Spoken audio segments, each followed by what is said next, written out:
Bismillah.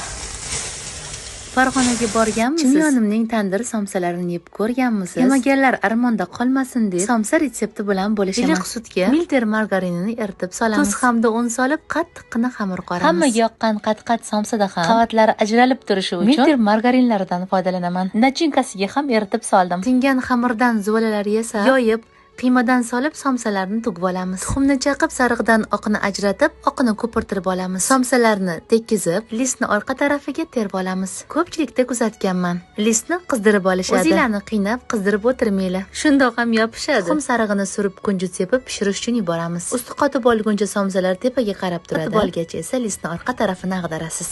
20 daqiqadan keyin somsalar yaltirab chiqishi uchun muzdek suvni sepasiz. Somsa tayyor bo'lgach, listni olib somsalarni ko'chirib olamiz. Aniq qayta olaman. Tandir somsani o'zginasi. Bunga ishonch hosil qilish uchun yo'lingiz tushganda chimyonimni somsasidan ham tatib ko'ring.